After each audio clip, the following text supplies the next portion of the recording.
Jadi pesantren ini kan rata-rata berbayar mahal. Dan kalau seperti Gontor ya sudah berbayar mahal dan hanya anak pinter. Yeah. Beda ada pesantren lagi nggak perlu pinter, yang penting bisa bayar 200 juta uang masuk, ya itu diterima. Jadi belum ada pesantren seperti Nurul Iman, free and quality education supported by social entrepreneurship. Karena kami punya sistem yang tabani, tabungan Nurul Iman itu benar-benar based on the Singapore Central Provident Fund. Saya kan lahir dan besar di Singapura. Jadi di Singapura tuh semua rakyat wajib nabung. Dari tabungan itu untuk apa? Untuk cicilan rumah, untuk naik haji, untuk kesehatan, medisave, dan untuk jaminan hari tua. Jadi mau presiden ke Perdana Menteri Singapura itu tidak ada jaminan, tidak ada, maksudnya tidak ada pensiun. Semuanya jaminan hari tua dari tabungan dari masih muda itu. Dan itu yang saya terapkan di Nurul Iman. Semua santri harus punya tabungan. Mereka memang di sini gratis dari tempat tinggal, makan, kesehatan, pendidikan dari PAUD sampai S1 sampai saya nikahkan. Tetapi kan ada orang tua yang kirim uang jajan, walaupun 100.000 per bulan, dan semua itu harus dimasuk di tabungan ini, di Tabani. Custodian bank kami adalah Bank Syariah Indonesia. Jadi mereka hanya sebagai bank penampung. QQ-nya di Yayasan Al Asriah Nurul Iman, di Koperasi Nurul Iman. Jadi uangnya itu di situ. Penting karena apa? Setiap bulan nanti dari kepala-kepala sekolah akan mengajukan siapa santri yang tidak punya uang jajan. Yang tidak punya uang jajan, saya kasih uang jajan 200.000. Of course semuanya dalam bentuk kartu. Dengan nanti dia belanja ke toko, ke koperasi, mau beli kopiah, mau beli kitab, semuanya dari situ. Karena rata-rata yang yatim piatu, yang anak-anak yang dibuang oleh orang tuanya karena sudah bercerai, itu yang tidak ada uang jajan sama sekali. Atau yang dari pelosok jauh NTT atau dari pulau mana, itu kan untuk orang tuanya ke bank kan jauh. Jadi sebab itu saya waktu itu bicara dengan teman saya kalau ada aplikasi di M-Banking di mana orang tuanya itu bisa langsung masukkan ke rekening anaknya itu di BSI, ke QQ Nurul Iman kan sudah ada kode-kode anaknya dari mana ke mana, semua sudah ada. Tapi teman saya itu dia di koperasi itu masih belum rapi, jadi saya bilang nggak apa-apa sementara kita masih manual aja. Jadi itu yang saya lihat waktu itu ketika pesantren-pesantren misalnya mereka join langsung dengan bank untuk mendapatkan kartu itu, ya sudah uang santrinya sudah ke bank, tidak ke. Jadi setiap santri itu dapat ATM.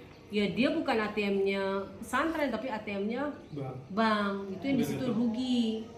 Kalau di kami kan memang ATM-nya pondok. Kami punya kartu sendiri, kami punya alat untuk bikin kartu, dan semuanya pakai fingerprint karena kami absen juga pakai fingerprint. Dan kami sudah benar-benar digital. Jadi dan itu integrated dengan kami punya unit-unit usaha. Jadi ya insya Allah dari situ tidak ada kebocoran dan yang lain. Cuma yang sistem yang supplier and buyer ini yang masih manual. Jadi setiap manager akan cari ke lapangan.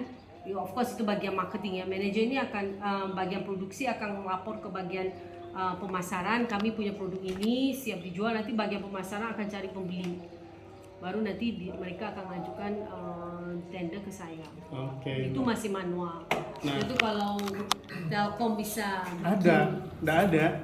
Jadi di Logi itu ada 3 aplikasinya. Nanti koreksi ya. Jadi di Logi itu ada 3 namanya Logi Distri ya, Logi distribusi. Dia nanti ada Logi Order. Logi Order itu ngedisplay masang etalase digitalnya produk-produk para toko pesantren yang bergabung sama kita ya. Kemudian ada Logi Sales.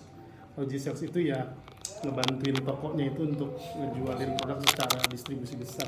Kemudian ada Logi Fulfillment, di mana setiap pesantren yang punya produk dan punya gudang itu bisa input langsung apa yang ada di gudang dan bisa ditampilin di Logi Order. Nah yang tadi Umi bilang itu udah masuk ke order management systemnya Logi Order. Jadi semua terintegrated semua tuh Logi Order, Logi Sales sama Logi Fulfillment. Di mana nanti pesantren jika nanti jadi supplier ya, nanti bisa nge-report apa yang bisa ditampilkan dari situ, dari data analitik si sales, penjualan, transaksi, produk yang sering dibeli, macam-macam. Di situ mesin learningnya sama artificial intelligence-nya main di situ. Jadi nanti si sales pun bisa kita atur komisinya gitu kan. Kemudian dari fulfillment barang-barang yang ada di gudang itu bisa ditampilin berapa lakunya dalam 1 bulan, berapa pendapatnya dan lain sebagainya, itu dari situ nih gitu. Cuma yang tadi data komparasi barang itu cukup unik buat kami, itu juga sebetulnya ada di back end system yang kita listing ya, maksudnya untuk di sprint untuk kita buat. Nah tapi ketika ada ini ya saya sih berharap bisa jadi prioritas ya, karena ini juga mungkin jadi penunjang buat si customer gabung sama Logi. Enaknya tuh bisa tahu harga di pasaran berapa dan dia bisa main lelang. Nah saya juga baru dapat insight menarik nih. Ketika dapat sistem lelang juga keren juga Mas Bay. Jadi pesantren ini dapat segini. Terus aku beli yang ini deh gitu. Jadi dia akhirnya kompetitornya di harganya kemahalan, makanya nggak pernah laku. Bagus gitu kan. buat Logi juga. Dan yang paling penting juga kita harus ada yang jadi ini juga salah satu masalah saya waktu saya beli kedelai. Saya ini kan benar-benar mendukung produk Indonesia. Harga kedelai waktu itu yang lokal itu 6.000 1 kilo. Saya pesannya kan selalu 10 ton setiap kali pengiriman setiap minggu untuk pabrik tahu, tempe dan Sulaiman, susu kedelai Nur Iman kami. Waktu itu panen raya di NTB. Terus waktu itu memang saya sudah tanda tangan agreement dengan mereka, saya akan ambil produk kedelai mereka setiap tahun 48 miliar yang didukung oleh Bank Indonesia. Jadi Bank Indonesia memberikan modal kepada UMKM ini yang di NTB untuk tanam kedelai ini. Cuman masalahnya karena saya baru pertama kali mau pesan, kan kita harus mau lihat dulu, jangan nanti ya oke, cash on delivery, tapi tiba-tiba datang barangnya tidak sesuai dengan keinginan. Dan itu yang breedingnya itu yang saya belum punya. Jadi kalau saya waktu itu bicara dengan Happy Trend, dengan KKS Indonesia, saya bilang saya tuh butuh misalnya NTB, tuh ada pesantren NTB yang mana, oh tolong dong cekkan tuh di lapangan sesuai kak dengan kami punya spek. Karena NTB juga ada yang Pulau Lombok, ada yang Pulau Sumbawa kan. Ternyata yang kedelai saya itu adanya di Sumbawa. Yang ya of course yang di Lombok gak mungkin dia nyebrang ke laut kan. Tapi kan pasti ada pesantren di sana di Sumbawa. Of course memang jauh. Tapi kan kita kasih komisi lah, kasih ongkirnya dia untuk pergi cek ke sana. Karena kita butuh orang yang kita percaya. Oke, ini benar nih Umi ada video. Kan kita nggak bisa percaya. Oke, yang jeleknya si penjual ini dia mau cash before delivery. Kalau udah bayar sampai sini nggak sesuai gimana? Jadi itu yang selalu kami tekankan. Jadi pokoknya kalau memang kami langsung cash on delivery, tetapi sesuai dengan spek yang kami inginkan. Jangan beras ternyata banyak batu, belum lagi plastik dan yang lain-lain, itu bisa aja kan. Karena kini kan 10 ton. Memang opus bagian logistik kami, barang datang langsung dia akan cek at random sesuai, oke ini barang sesuai, langsung saya transfer demi kami. Kalau kedelai itu biasanya buat apa nih? Produksi apa? Tempe tahu. Tempe tahu ya. Kan Umi ada tempe tahu. Kami kok punya pabrik tempe tahu dan Sulaiman, susu kedelai Sulaiman. Iya, baru ingat kan. Ya, jadi saya sekarang Tadi belum ke sana tempe.